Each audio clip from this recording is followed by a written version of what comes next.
And in case you joined us late, you're welcome to take part as we pay tribute to the late and wonderfully talented Miss Minnie Riperton. And with us now is another genius and one who was a very dear friend of Minnie's, and I guess one of the few people who at least had sort of a premonition that she was about to leave us, Mr. Stevie Wonder.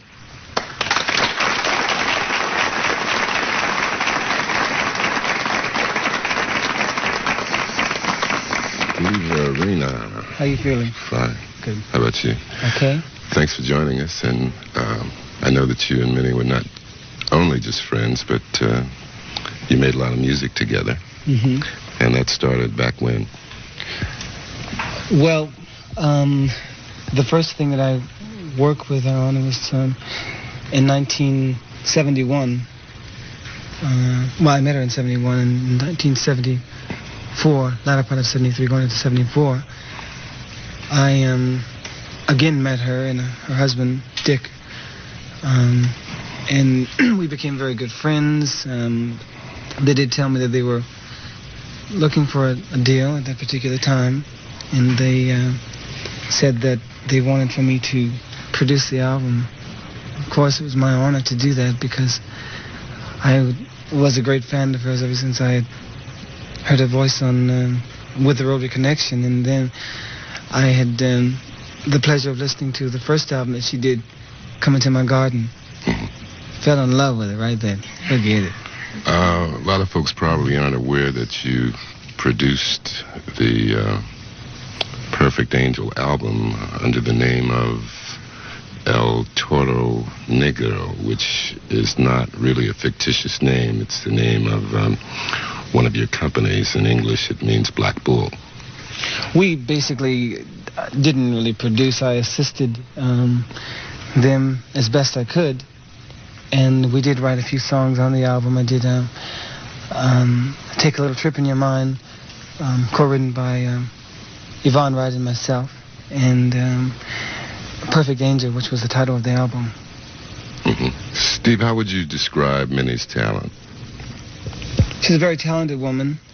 I think that she did not get the due recognition in her lifetime, which is often the case to many very great talented people, as we can go down the line and think of people that did not get their recognition in their lifetime. I think Jesse Balvin, Nat Cole, I don't think even got the recognition that he deserved, even though he was recognized as being a very incredible singer and also a pianist.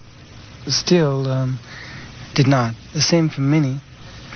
I think because of the stereotypes that exist throughout the world, and particularly in this country, unfortunately, with if a black artist sounds too pop or too R&B, they're not played on stations. And I think when we rid ourselves of the categorizations that we put artists in and just recognize the artist is expressing a form of art, their expression of art, that will not happen. You probably spent some time with Minnie during her last days. How much did she know, and how did she spend that time? How did she react to it, and how much did you know? Well, I felt more than I knew. I knew a lot, and I probably will never reveal how much I really did know, but I felt more than I knew, which was a pretty good amount. She lived for as long as she lived. And I think that is what she expressed to the public, to the world. And she was a very vibrant person, a lot of energy, a lot of life, and the kind of life that she gave to us, we must let live, because it was full of very beautiful sounds, very positive energies. And her husband, I think, Dick, helped her to live. She and her husband have two very beautiful children, Maya and Mark, that are full of that same kind of love. Steve, why did you feel that your song Perfect Angel, which again was the title of one of Minnie's albums, was befitting of her? Well, It's a very funny thing. I came up with a melody to the song in '69, but I don't think that I really had met anyone that I thought could express the essence of what that song was about. So fortunately, I was able to, in my life, meet someone so perfect to me and the way that I feel that she deserved to be called a perfect angel, as she was and will always be in our hearts, I believe.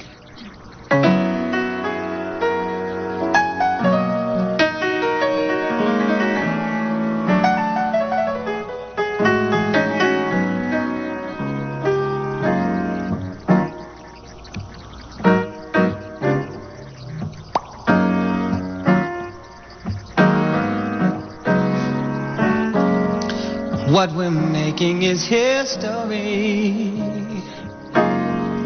fooling impossibility, making love not a fantasy. Love is true, love is you, making storybook dreams come true, feeling just enough love for two. There's such magic in being with you. Love is true, love is you, and I think you are a perfect angel. Clap your hands if you will. Think you are the perfect one. Oh, I think you are the perfect angel. I think you are a perfect one. 'Cause loving you has made life so beautiful. Every day with you, oh, and love is true. And for as long as I live, I'll show the love you felt for us too. Being your forever and a day.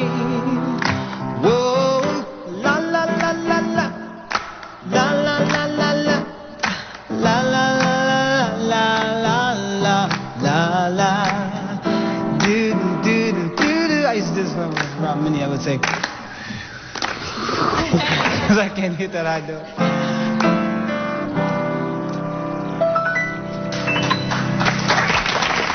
The best of soul train.